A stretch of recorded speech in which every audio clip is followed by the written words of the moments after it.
like, bro, yeah, she got a kid. Look at his back. Oh my god.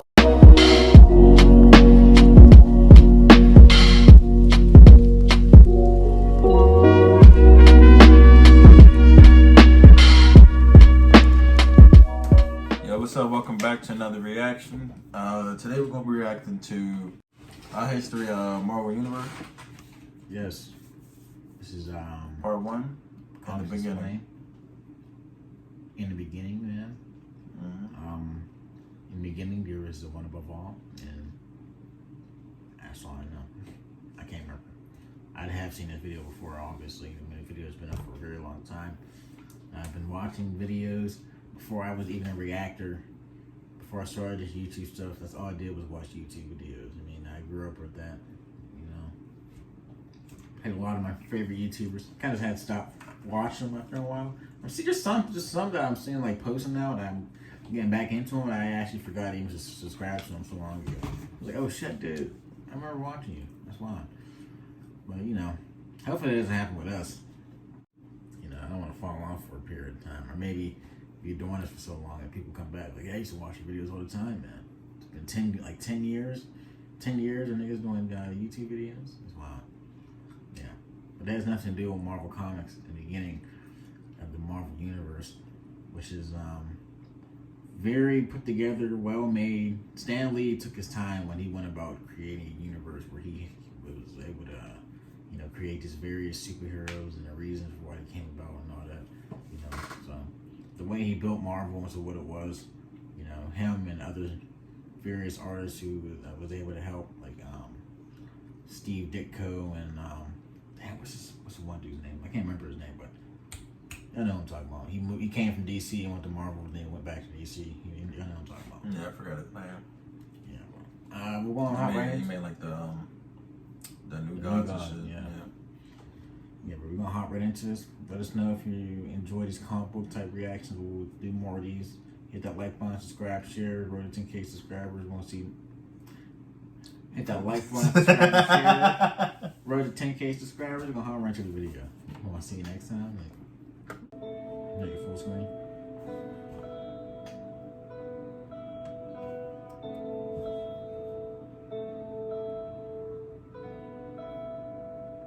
In the beginning, there was only darkness, an endless expanse of emptiness that stretched beyond the infinite. And then suddenly, there was everything.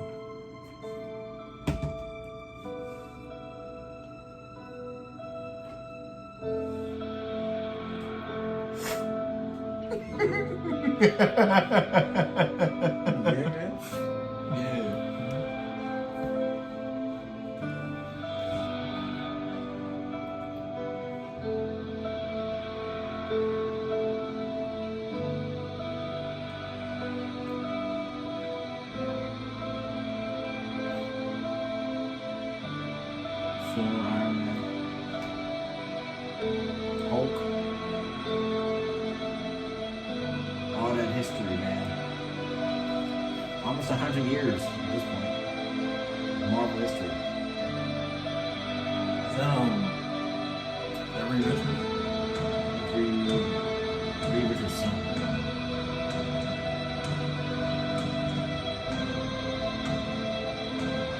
Franklin Richards.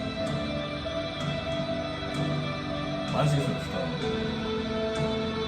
Something to do with some type of artifact that manipulated his genes and was made.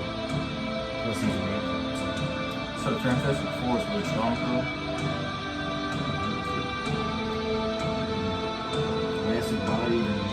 Is it just them or just like they're smart? They're smart, they're scientists too. The power is smart. It doesn't include their genius or whatever. And they got like a lot of devices. Thanks to Reed. All this history, man. Phoenix. I'm gonna give it a lot of fun. I think Apocalypse is even dark side.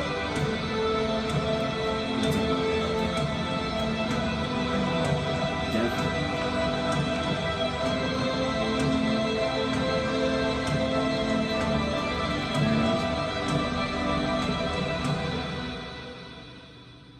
Infinity Gauntlet.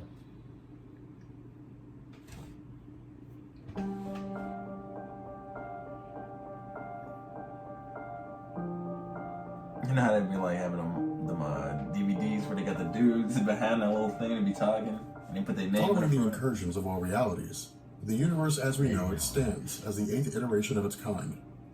While we don't know much about the first 5, what we do know is that the 6th universe was much similar to ours. Within it resided the X-Men, the Avengers, the Fantastic Four, and a myriad of familiar entities.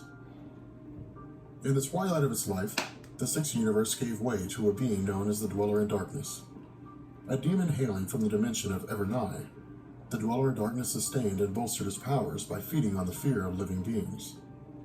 Seeking to recreate reality and be born anew as the multiverse's supreme ruler, the Dweller in Darkness fractured the Omicron crystal, which in turn would extinguish the universe by pulling in the multiverse and destroying its inhabitants.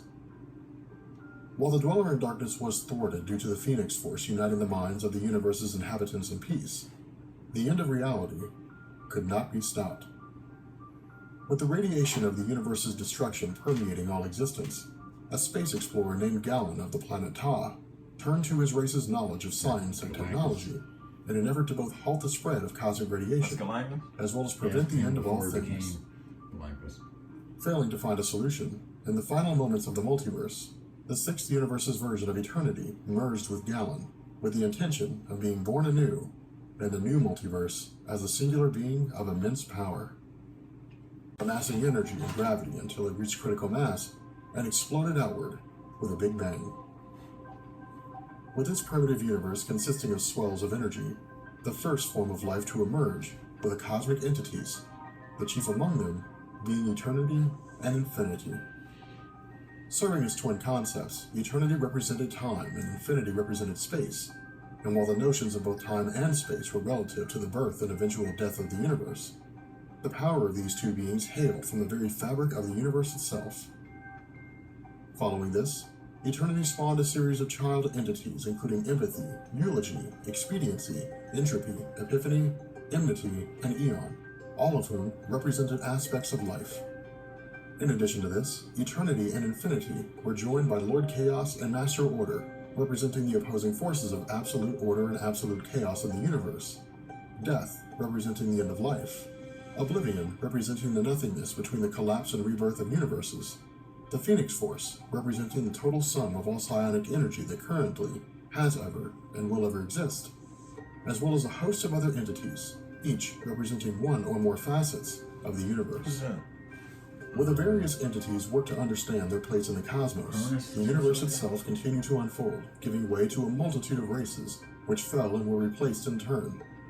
While some of these races left behind single immortal members who came together known as a group called the Elders of the Universe, another race was emerging as the technological superior of the universe. As the most advanced society at the time, the enigmatic race came to view themselves as a guiding force for good, christening themselves the Watchers, and helping other races to achieve greater heights through technological advancement. But when one of the races destroyed themselves with nuclear weapons, the Watchers retreated from their role as a guiding force and instead became chroniclers of the universe as it unfolded.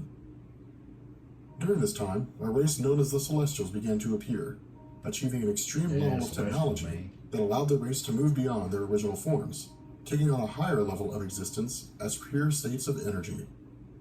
Numbering in the billions, at the height of their population, the Celestials were met by an equally powerful foe named the Aspirants, who viewed the Celestials as a challenge to the dominance of all existence. Engaging in a war that lasted centuries, where the Aspirants decimated the ranks of the Celestials using the God-Killer armor, the Celestials eventually defeated the Aspirants, wiping them from the universe entirely, leaving no sign of their existence, with the exception of records kept and passed down through generations. Following this, Galen had remained in hibernation, all the while building a suit designed to both contain his energies, as well as regulate those energies to keep from destroying him. Emerging several billion years after the universe's formation, Galen was met with an uncontrollable hunger for energy, found only in planets capable of supporting life. Setting his sights on Archaeopia, which was immersed in civil war, Galen destroyed the warring fleets that consumed the planet, going forward as Galactus, the Devourer of Worlds. With the universe continuing to unfold following its creation and the formation of Galactus alongside the cosmic entities, the Celestials continued their role as scientists and explorers. Planting seeds inside of planets which in turn would yield more Celestials, the role of Galactus became a force for containment as much as it was destruction, and that his consumption of life-sustaining planets ensured that the Celestials' population remained in check and kept the race from overtaking the universe. During this time, and around 3.5 billion years ago, the Earth began to take form along with the concept of pocket dimensions.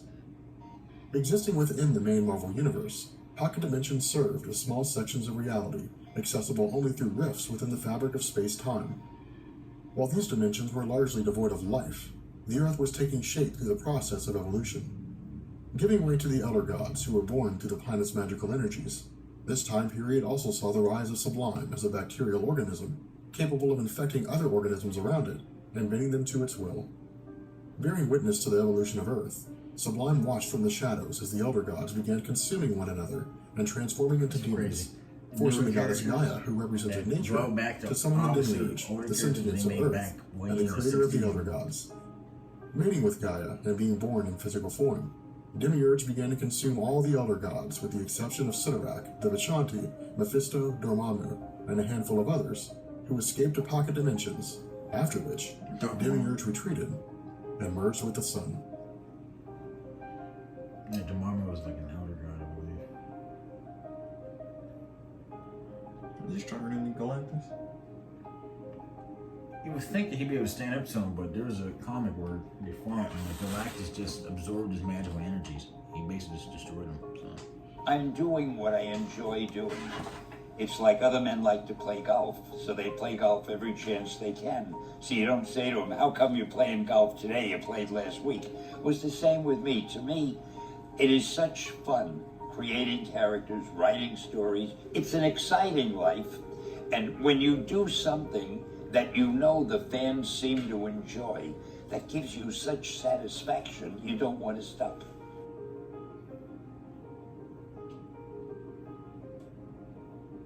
Nice. Writing comes very easily to me. Everything else in the world is tough, but writing, I don't have any problem with that. I can't write fast enough to keep up with the things I want to say. I think you never outgrow your love of these stories of giants and ogres and witches and all of that. Superhero comics give you that. Goddamn Stan Lee, man. Rest in peace. Yeah. Sucks I never got to meet you, man. I wanted to meet you. I could have met you, but I was messing around at the time. I could have went to I think he came to Pittsburgh once at a comic book, it was a Comic-Con thing. For real? Could have met him. But man, there's a better place, hopefully. What if he's in the Marvel Universe? In the Marvel Universe? I don't know, man. You gotta think, like, if enough people are thinking about a thing, does it necessarily conjure that thing to existence somewhere? I mean, if this is infinity, who's to say that it can't exist outside somewhere else? I mean, especially if so many people are thinking about it at once. Especially if you ever heard playing a thing. I don't know. Maybe. I don't know. But if the Marvel Universe was real, it wouldn't be a place I would want to live, because I'm not trying to live in a place where you get... It just destroys every... Yeah, you got superheroes throwing your car around. I'm good. Breaking into your... busting in your door. Yeah, I'm good. Rhino. Superman just... Scorpion. I'm good, man. Can you imagine me and the Joker? No, man. He in real life, he would be dead. Right. I'm not...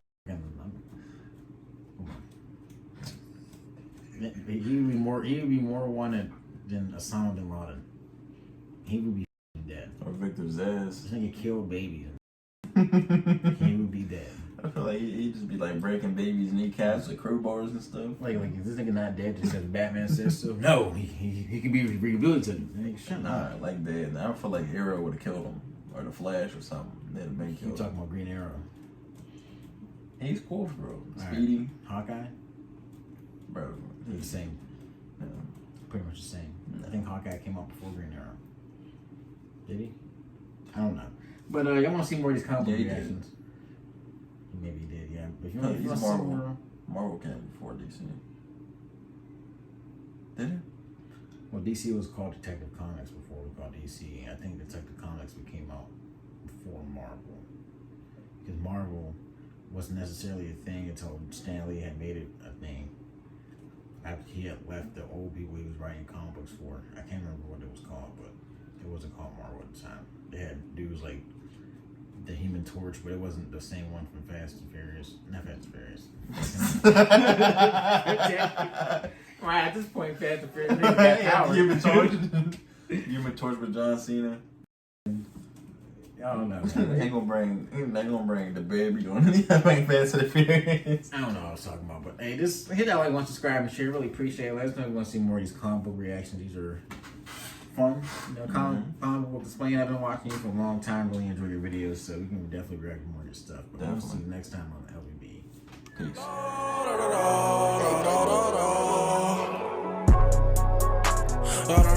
Peace.